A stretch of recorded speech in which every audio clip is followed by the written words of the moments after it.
Bismillahirrahmanirrahim. Today we have to talk about matrices. Matrices की इसमें हमने कुछ बेसिक डेफिनेशंस को देखना है और कुछ एग्जांपल्स को हम देखेंगे। सबसे पहले तो मैट्रिक्स होता क्या है। जब हम डिफरेंट एलिमेंट्स को, डिफरेंट नंबर्स को, डिफरेंट एलिमेंट्स को हॉरिजॉन्टली एंड वर्टिकली अरेंज करके लिखते हैं और इसको किसी ब्रैकेट में, सपोज हम इसको स्क्वायर ब्रैकेट में बंद कर देते हैं, तो इसको हम मैट्रिक्स का नाम दे देते हैं। मैट्रिक्स क्या चीज़ है कि डिफरेंट एलिमेंट्स को जब हम ये हॉरिजॉन्टली एंड वर्टिकली, इसको मैंने एलिमेंट्स को मैंने अरेंज करके लिख दिया और इसको मैंने स्क्वायर ब्रैकेट में बंद कर दिया, इसको हम मैट्रिक्स का नाम दे देते हैं। मैट्रिक्स को हम कैपिटल लेटर से डिनोट करते हैं। सपोज इसको मैंने ए का नाम दे दिया, A equal to this, it means this is a matrix A, this is a matrix A. And इसमें जो हॉरिजॉन्टली मैंने एलिमेंट्स को अरेंज किया हुआ है, इसको रो का नाम दिया जाता है और ये सेकंड रो है R1 एंड R2। और वर्टिकली जो एलिमेंट्स को अरेंज किया जाता है उसको कॉलम का नाम देते हैं। ये C1, कॉलम को C से डिनोट कर रहे हैं, C1, this is C2 and this is C3। Matrix क्या चीज़ है कि जब एलिमेंट्स को हम हॉरिजॉन्टली एंड वर्टिकली अरेंज करके लिखते हैं और स्क्वायर ब्रैकेट के अंदर बंद कर देते हैं और किसी कैपिटल लेटर से इसको डिनोट कर देते हैं, तो ये मैट्रिक्स बन जाता है। Matrix A equal to this, यानी ये मैट्रिक्स ए है। इसमें हॉरिजॉन्टली जो हमने एलिमेंट्स को लिखा हुआ है उसको हम रो का नाम दे देते हैं और जो वर्टिकली हम एलिमेंट्स को लिखते हैं उसको हम कॉलम का नाम दे देते हैं। हॉरिजॉन्टली इसमें हमारे पास दो रोज आ रही हैं, एक दफ़ा हॉरिजॉन्टली मैंने एलिमेंट्स को लिखा, फिर ये दूसरे दफ़ा लिखा, इसको मैंने R1 का नाम दे दिया और इसको मैंने R2 का नाम दे दिया। रो को हम R से डिनोट करते हैं और कॉलम को हम C से डिनोट करते हैं। ये C1, C2 एंड C3। अब हम प्रॉपर, ये तो जनरल था कि मैट्रिक्स होता क्या है, अब प्रॉपर हम डेफिनेशन देखते हैं मैट्रिक्स की। मैट्रिक्स की क्या डेफिनेशन है कि late F denote the field of real or complex numbers. Let F denote the field of real or complex number. Field क्या चीज है? Let F denote the field of real or complex numbers. Field क्या चीज है? Field means a set from which we are taking the elements. Field इसमें वो चीज़ है कि जिससे हम एलिमेंट्स को ले रहे हैं। अगर हम रियल एलिमेंट्स ले रहे हैं तो हमारी जो फील्ड है वो रियल हो जाएगी। अगर हम कॉम्प्लेक्स के एलिमेंट्स ले रहे हैं, यानी सपोज आयोटा वाले एलिमेंट्स हम ले रहे हैं, तो हमारी जो फील्ड है वो फिर कॉम्प्लेक्स हो जाएगी। यानी ये जो हमने एलिमेंट्स लिए हुए, ये हमने कहाँ से लिए हुए हैं, इसको फील्ड का नाम दिया जाता है। फील्ड क्या चीज़ है? Let F denote the field of real or complex numbers. F इसमें किसको डिनोट कर रहे हैं? फील्ड ऑफ रियल और कॉम्प्लेक्स नंबर्स, यानी field of F let F denote the field of real or complex numbers, यानी जो एलिमेंट्स आ रहे हैं वो कहाँ से आ रहे हैं। और rectangular array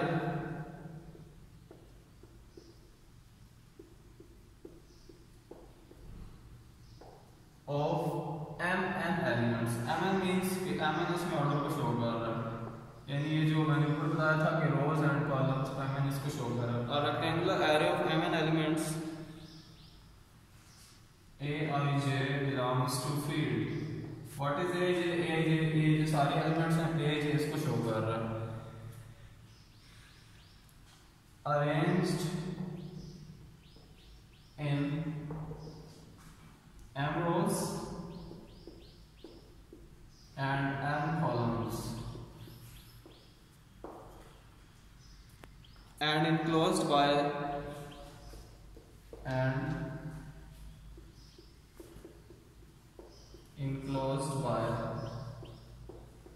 square bracket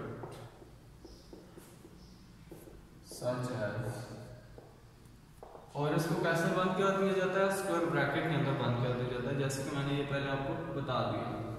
Let F denote the field of real or complex numbers A rectangular array of m mn elements, ये जो एरे हमने बनाई है रेक्टेंगुलर एरे, mn एलिमेंट्स की, एलिमेंट्स कौन से हैं, एलिमेंट्स को हम ए जे का नाम दे रहे हैं और ए जे कहाँ से आ रहे हैं, एफ से।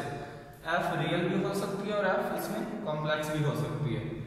Arranged in m rows and n columns and enclosed by square brackets such as, यानी m rows and n columns, रोज को हम m से डिनोट करते हैं और कॉलम्स को हम n से डिनोट करते हैं, और इसको बंद किस में किया जाता है, स्क्वायर ब्रैकेट में। जब हम इसको बंद कर देते हैं तो इसको हम मैट्रिक्स का नाम देते हैं, और मैट्रिक्स को किसी कैपिटल लेटर से डिनोट किया जाता है। ये है मैट्रिक्स की डेफिनेशन। इसके साथ कुछ ये जो ए जे मैंने लिखा हुआ है, ए जे को हम कैसे रिप्रेजेंट कर सकते हैं, ये देखें।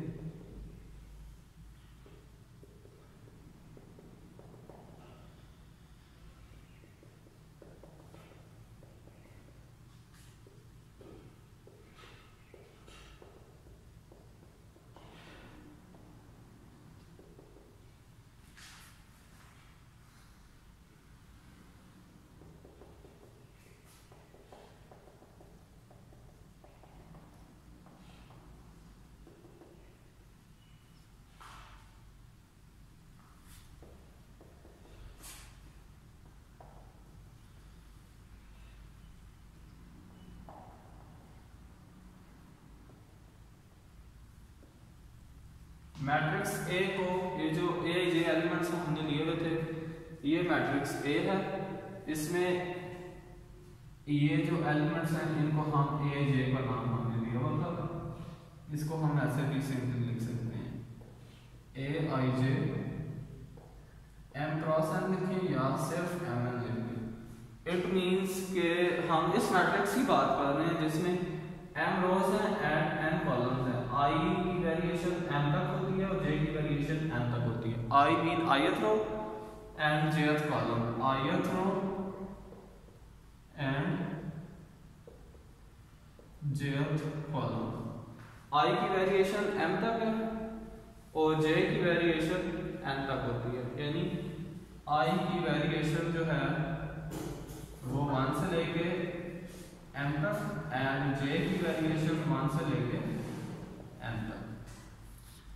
mn क्या चीज है, mn हम इसमें मैट्रिक्स का जो ऑर्डर है वो mn है। This is the order of matrix. Suppose हमारे पास कोई मैट्रिक्स है a j एंड इसका ऑर्डर है 2 क्रॉस 2। 2 क्रॉस 2 जब ऑर्डर आ जाएगा तो इसका मतलब है हमने इसमें कितने रोज और कितनी कॉलम्स बनानी है, तो इसका मतलब है हमने इसमें i की वेरिएशन 2 तक है, j की वेरिएशन भी 2 तक है। इसमें हमने 2 रोज एंड 2 कॉलम्स बनाने हैं, तो वो कैसे बनाएंगे हम देखें। i की वेरिएशन है 1 और 2, a 1 1 1 2 2 1 एंड 2 2। i की वेरिएशन 2 एंड j की वेरिएशन भी 2 है, तो ये देखें ये 1 row, second row, first column and second column. If a matrix A has m rows and n columns, then A is said to be rectangular matrix.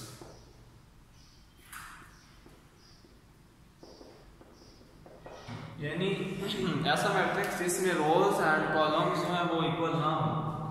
Suppose ये matrix है ये जे 3 क्रॉस 2, इसमें m 3 है और n इसमें 2 है, यानी रोज 3 है और कॉलम इसमें 2 है। ऐसा मैट्रिक्स जिसमें रोज एंड कॉलम्स इक्वल ना हो उसको हम रेक्टेंगुलर मैट्रिक्स का नाम देते हैं। ऐसा मैट्रिक्स जिसमें रोज एंड कॉलम्स इक्वल ना हो उसको हम रेक्टेंगुलर मैट्रिक्स का नाम देते हैं। नेक्स्ट है if in case m equal to n, अगर m और n इक्वल हो जाए। इन केस ऐसे भी हो सकता है जैसे मैंने पिछली एग्जांपल में आपको कहा था कि aij और उसके साथ मैंने ऑर्डर इसका 2 क्रॉस 2 लिखा था, इसमें m और n दोनों सेम है, तो वो जो मैट्रिक्स था वो वो जो मैट्रिक्स था वो हमारे पास जो मैट्रिक्स था उसको हम क्या नाम देने जा रहे हैं? If n equal to 1 then A is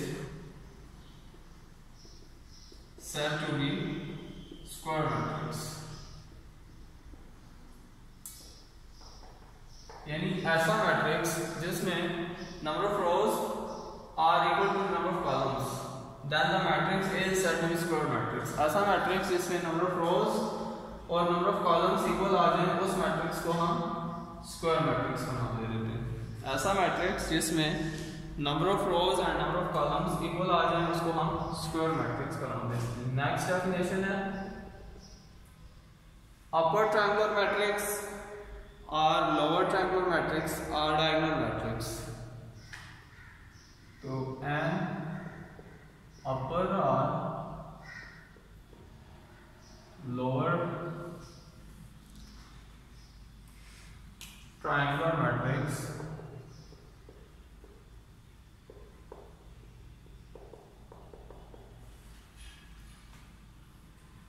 is a square matrix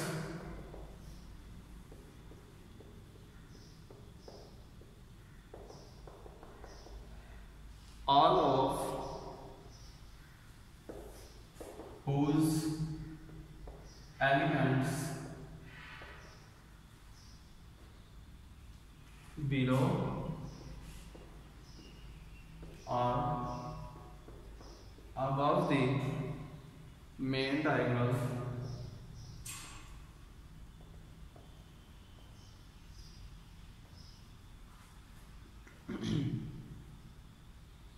are 0.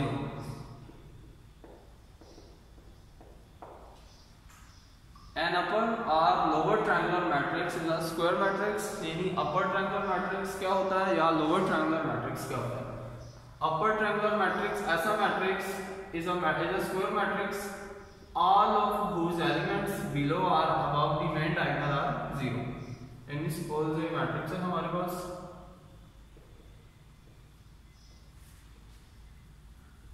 इस मैट्रिक्स में ये जो इसका मेन डायगोनल है, मेन डायगोनल से ऊपर वाले एलिमेंट 0 हैं, इसको हम कहते हैं लोअर ट्रायंगुलर मैट्रिक्स।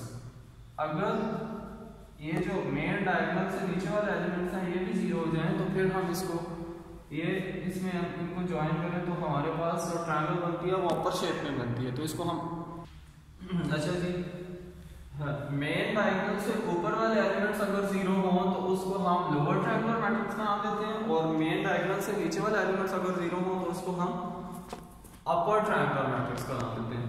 ऐसा एलिमेंट जिसमें मेन डायगोनल से नीचे वाले एलिमेंट्स भी 0 हों और ऊपर वाले एलिमेंट्स भी 0 हों उस मैट्रिक्स को हम सिर्फ ट्रायंगुलर मैट्रिक्स का नाम देते हैं। ऐसा मैट्रिक्स जिसमें मेन डायगोनल से ऊपर वाले एलिमेंट्स भी 0 हों और नीचे वाले एलिमेंट्स भी 0 हों उसको हम सिर्फ ट्रायंगुलर मैट्रिक्स का नाम देते हैं। ये मेन डायगोनल है। इसमें मैट्रिक्स में दो तरह के डायगोनल होते हैं, एक मेन डायगोनल एंड सेकंड को हम कहते हैं ऑफ डायगोनल। ये जो एलिमेंट्स हैं इनको हम ऑफ डायगोनल का नाम देते हैं। ये इस तरह के ये जो इसको हम ऑफ डायगोनल का नाम देते हैं और इसको हम मेन डायगोनल का नाम देते हैं।